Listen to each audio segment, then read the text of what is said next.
지구를 반으로 잘라볼게요. 모든 층을 볼 수 있습니다. 여기 내 핵이 있네요. 여긴 오븐의 내부보다 약 40배 더 뜨거워요. 저기 멘틀이 있네요. 뜨거운 용암의 바다죠. 여기 지구 지각이 나오네요. 우리 문명이 살고 있는 단단한 표면이죠. 하지만 위를 올려다보면 대기층과 오존층 외에도 많은 층이 있어요.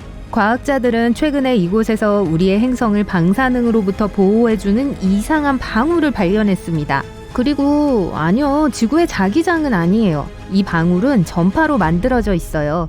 우리의 행성은 전파 스펙트럼에서 크리스마스 트리처럼 빛납니다. 하지만 우린 잠수함과 연락을 취하게 해주는 저주파 파동에 관심이 있어요. 자, 전파는 광파 또는 규칙적인 바다의 파도와도 같아요. 이걸 좀 보세요. 두 꼭대기 사이의 거리가 파장이에요. 그리고 어느 기간 동안 이런 파장이 있는 게 주파수입니다. 예를 들어 1초 간격으로 10개의 파장이 일어나요. 그럼 여러분은 이 파장의 주파수를 추측할 수 있나요? 네, 10Hz예요. 휴대폰은 300MHz에서 3000MHz의 주파수를 사용해요. 그러니까 그 수에 0을 6개 더 붙여보세요. 하지만 그 주파수의 파장은 벽을 잘 통과하지 못합니다. 여러분이 터널을 지나 운전할 때 폰의 연결이 끊어지는 걸 생각해보세요. 그건 그 안에 금속이 있기 때문이에요. 전파를 많이 약화시키는 전도성 물질이죠. 소금물도 일종의 전도체입니다. 그래서 잠수함이 충분히 깊이 있으면 두꺼운 물층이 신호를 약화시키고 통신이 끊기죠. 그걸 유지하기 위해 우린 파장을 적게 하면서 더 길게 해서 보내요. 같은 시간 안에 단파의 주파수가 장파의 주파수보다 훨씬 더 높을 거예요. 그래서 이걸 초저주파라고 불러요. 하지만 알고 보니 이 파장들이 지구 전역, 심지어 우주로까지 이동한답니다. 여기서부터 일이 흥미로워져요. 파장은 태양 복사 입자와 충돌해요. 우리는 태양을 빛과 열을 주는 친근한 거성으로 생각하지만 사실 해로운 방사선을 엄청 방출합니다. 각 플레어나 물지의 전기 방전은 우리 고향별에 훨씬 더 큰 방사선 폭발을 일으켜요. 이 입자들은 전파가 그렇듯이 우리 행성으로 날아옵니다. 태양에서 지구까지 8분 안에 1억 5천만 킬로미터를 여행하고 방패막 역할을 하는 우리의 방울에 충돌해요. 기본적으로 태양으로부터 온 방사선 입자는 지구 주위의 방사선대에 축적됩니다. 우리 지구의 자기장이 그걸 가둬요. 그리고 최근에 발견된 초저주파 방울이 이 방사선대 바로 아래에 놓여 있어요. 이게 해로운 배출물들을 격퇴하는 것을 도와주죠. 오래된 연구들을 분석한 결과 방사선대는 예전에 훨씬 더 낮았고 지구에 더 가까웠다는 게 확인됐어요. 하지만 우리 문명이 전파를 활발하게 사용하기 시작했을 때 우리의 파장이 그 대를 더 높이 올렸어요. 아무도 단순한 전파에서 그런 영향이 있을 거라고 예상하지 못했죠. 하지만 이게 미래의 우주 비행사를 보호할 수 있는 방법이 될 거예요. 여러분이 지구에 있을 때 자기장은 방사선으로부터 여러분을 보호해줍니다. 여러분은 충전된 태양풍 입자들이 지구의 극지방에 있는 공기 입자들을 빛나게 할 때 그걸 실제로 볼 수 있어요. 이건 오로라예요.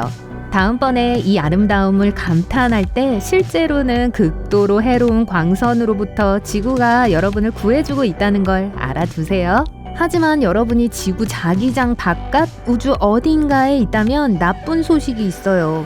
거기서는 아무것도 여러분을 보호해주지 않아요. 이건 국제 우주정거장에서 몇 달을 보내는 우주 비행사들에게는 큰 문제입니다.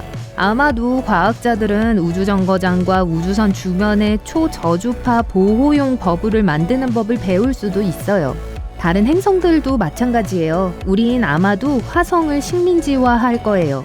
거기에는 자기장도 없고 방사능으로부터 여러분을 보호해줄 게 없어요. 하지만 거기에 인공 방울을 만들면 해로운 방사선을 줄일 수 있어요. 우리를 보호하는 또 다른 보이지 않는 방울은 대기입니다. 레이어드 케이크나 양파 같은 거죠. 대기의 각 층은 고유한 특성을 갖고 있어요. 우리가 사는 가장 낮은 층은 대륙권이에요. 이 층은 지구상의 모든 공기 중량의 80%를 포함하고 있습니다. 또한 수증기가 있는 주요 장소이기도 하죠. 그리고 이곳은 날씨라고 불리는 기계가 작동하는 곳이에요. 태양이 지구로 에너지 광선을 보냅니다. 우리 행성의 표면은 그것들을 반사하고 대륙권의 공기를 데워요. 이게 차가운 공기와 자리를 바꾸고 움직이게 하죠. 그래서 모든 바람, 사이클론, 폭풍, 토네이도는 대륙권에서만 일어납니다. 최대 약 12km에서요. 그래서 상업용 비행기는 약 10km 고도에서 비행해요. 바람이나 다른 악천후가 이 지역에는 거의 영향을 미치지 않거든요. 그리고 이곳의 공기는 아래 지구만큼 밀도가 높지 않아요. 해수면 위로 1.6km를 나는 것은 비스킷을 통해 이동하는 것과 같습니다. 어렵죠. 하지만 10km 고도에서 비행하는 건 부드러운 휘핑크림을 통과해 이동하는 느낌이에요.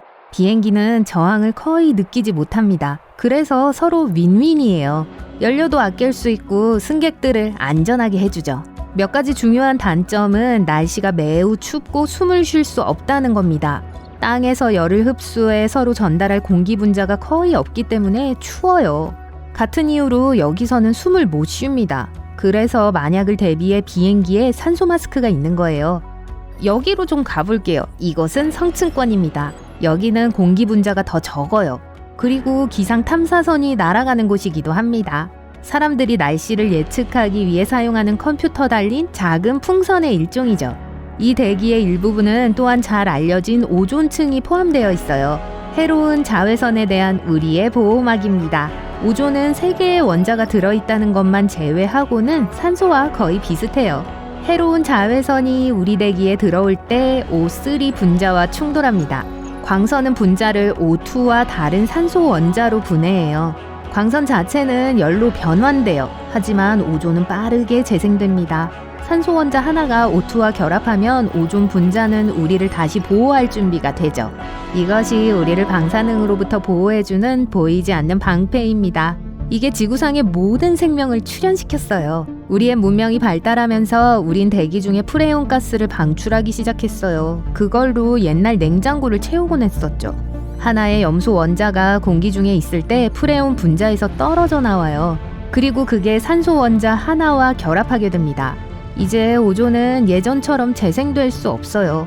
다행히 우리가 그런 해로운 가스의 사용을 금지시켰고 오존층은 재생되기 시작했어요. 과학자들은 오존층이 21세기 중반에는 완전히 회복될 걸로 예상합니다. 성층권은 약 50km에서 끝나요. 다음 층은 그중 가장 차가운 중간층이에요. 평균적으로 마이너스 95도씨예요. 여러분의 냉동고보다 5배 더 차가운 거죠. 이곳은 대기 중의 마찰로 인해 유성들이 불타기 시작하는 대기층이에요. 그리고는 결국 완전 타버립니다. 이곳의 공기는 비행기나 풍선이 날기엔 너무 희박해요. 하지만 인공위성이 날기엔 너무 밀도가 높고요. 그래서 이 대기층은 잘 연구되지 않았어요. 다음 층은 해발 90km에서 800km까지 뻗어 있습니다. 라스베이거스와 샌프란시스코 사이 거리보다 약간 더 먼 거예요. 대기의 2층에 카르만 라인이 위치해 있습니다. 이게 우리 지구와 우주의 경계예요. 열권은 우리의 모든 우주선과 위성이 날아다니는 곳이에요. 또 국제우주정거장의 본거지이기도 하죠. 기온이 엄청나게 올라가요. 이곳의 공기는 여러분의 오븐이 생산해낼 수 있는 것보다 약 10배 더 뜨겁습니다. 이 모든 건 태양 활동 때문이에요. 하지만 여러분은 절대 이 열기를 느낄 수 없을 거예요. 여기서 열을 전달하는 공기 분자가 너무 작아서 여러분은 말 그대로 그 사이를 떠다닐 수 있을 거예요. 물이 3방울밖에 없는 거대한 수영장을 상상해보세요. 그게 열권입니다. 그리고 우리 대기 중 가장 높은 층은 외기권이에요. 이게 우리 공기방울 중에 가장 넓은 층이에요. 과학자들은 이것의 경계가 약 19만 3천 킬로미터로 달의 반까지 간다고 믿고 있죠. 이 지점은 태양 복사 압력이 지구의 중력을 초과하기 시작하는 지점입니다. 이곳은 여전히 우리 대기의 일부예요. 그러니까 다양한 우주 임무를 수행하고 국제우주정거장에 있었던 우주 비행사들이 실은 지구의 대기를 떠난 적이 없었다는 뜻이죠.